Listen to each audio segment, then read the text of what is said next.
848, Big 550 KTS. ICE is everywhere, but it's not on the line between his secured bunker and the Big 550 KTRS. Tony Messenger, St. Louis Post-Dispatch columnist. Good morning, Tony. I'm in my ice-free secure bunker. Many people call you Mr. Freeze. You pour water on everybody's parade there, including poor Eric Greitens. What's going on with Eric Greitens in the first couple of days in office? What's your problem now? Well, actually, I don't have a problem so much as I'm looking for an opportunity for him to do something meaningful connecting his first two executive orders. Of course, the first one is about ethics in the governor's office, and as you know and your listeners know, that's been a big topic that I've been pushing for years, is improved ethics in the Missouri legislature. And his second executive order is one in which he wants a top-to-bottom review of all of the rules and regulations being put forward by state agencies. The argument being made by primarily Republicans over the past several years is that there's too many regulations, they get in the way of business growth, and we need to get rid of them. So in his second executive order, Governor Greitens has ordered a review of all of these rules. And among the things that he said is, if a rule has to be proffered, that there's got to be extra public hearings, and he's going to review it and all of that.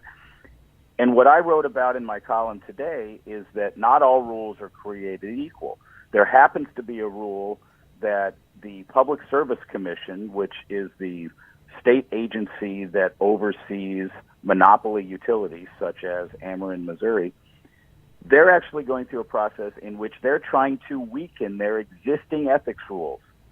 And isn't that interesting that his first two executive orders would collide in that way? On one hand, he says he wants to reduce rules. On the other hand, what if one of those rules actually reduces the level of ethics in Jefferson City?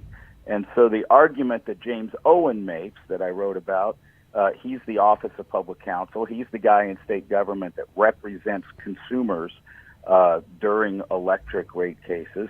He's saying, okay, great, Governor Greitens, let's review this rule, and let's make sure that this rule it doesn't get weakened to the point that it's easier for utility executives and political insider appointees on the Public Service Commission to collude to make for higher electric rates for grandma living next door.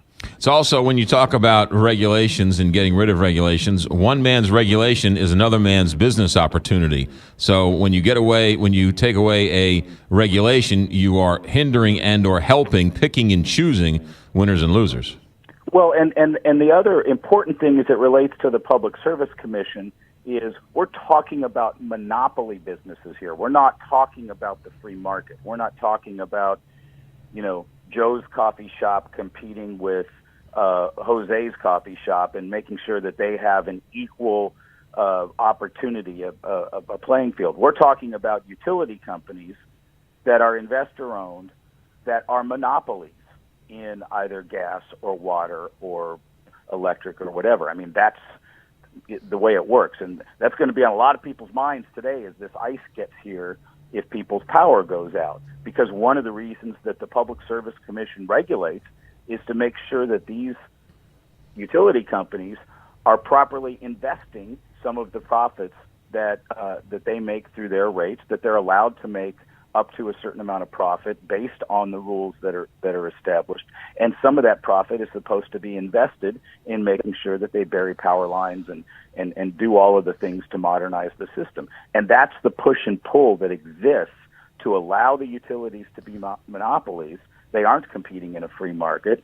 And so those rules are different than some of the rules that I think the governor and his fellow Republicans sometimes are absolutely right, get in the way of just making it harder to open a business or operate a business or whatever.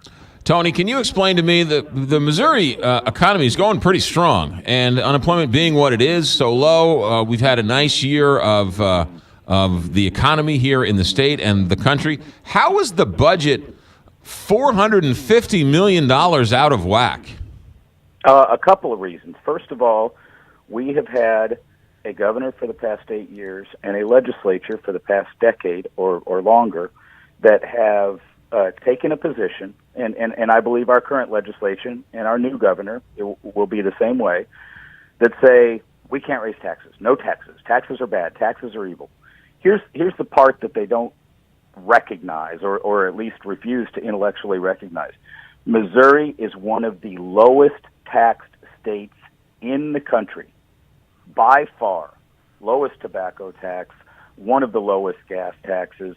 Missourians' tax burden, my tax burden, your tax burden, as it relates to supporting state government, is lower than 1981 levels right now. And there's a whole lot of constitutional reasons for that as well. But the bottom line is, we've decided politically as a state that we are not going to support building roads. We are not going to support the healthcare safe net. We are not going to support public schools at the level that we used to in 1981, in 2000, et cetera. That's just the public policy decision that our elected officials have made. When they say no new taxes, that's what they're saying. And what's frustrating about this is Republicans used to talk about, and some Democrats, the balanced budget amendment. We want to have a balanced budget. Well, a balanced budget is about a mathematical equation. If you remember from I've got a kid who's a sixth grader, and they do, balancing equations all the time. There's two sides of the equation, and the equation has to be balanced, and one side is spending and the other side is revenue. If you're truly going to balance your budget, you have to deal with both sides of it. Our lawmakers, as a matter of public policy choice, have decided that only one side of the equation matters, and that's spending. And until they develop the political courage to deal with the other side of it, Missouri doesn't have to have the highest taxes in the world, but in a state that has more roads than almost any other state in the country, in terms of the miles of roads that the state is responsible for, having the lowest taxes in the country doesn't make sense. Well, but that's why we're out of balance. But we're short on time. But because we're so out of whack now with this $450 million more, they're advocating the responsibilities of spending. Right now, Greitens just can automatically decide what to withhold, taking away the power of the legislature to pick and choose where that money should be spent. Right, and last year, in the last few years, when there was a Democrat in the governor's office, oh my gosh, the legislature hated that. Any decision the governor made was just horrible. That Democrat doesn't know how to balance the budget. That Democrat told them they were going to be $400 million out of whack if they didn't stop passing all of these additional tax credits and everything to mess up the budget. Now their Republican governor is stuck with the mess, and he's not going to like what happens to him politically the first time he withholds money from schools, which is going to have to happen within the next couple of weeks. Tony Messenger, stay warm, stay safe, and we'll talk to you on Tuesday. You too. Thanks, guys. Tony Messenger, St. Louis Post-Dispatch, columnist and contributor of the Big 550 KTS. Usually he's on Tuesdays and Thursdays, but what happened was the Russian Kremlin news agency hacked into his phone line yesterday. Okay, like they hacked into C-SPAN, and they were not able to secure the line. So we had to rework that as well. All right, Kelly Jackson, you're going to do news, and then you're going to brave the weather outside. Yeah, I'm going to run out of here and get on the road. Yes, and then you're going to be on the J.J. Kelly overpass Saturday night on Channel 5? No, I will not, but I will be on air tomorrow, and I'm not sure how long I'll be on the air tomorrow morning, depending on how much. Are you going to be staying at Mike Bush's corner office in his suite there at Channel 5's World Headquarters? I was asked if I needed a hotel room tonight, but I live so close to the station, so no. Uh-huh.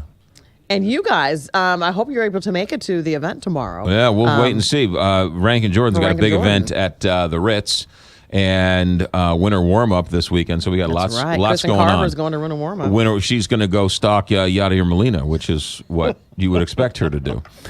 Stay right there. We've got lots more with weather and traffic and roads and everything else coming up straight ahead. It is 8:57.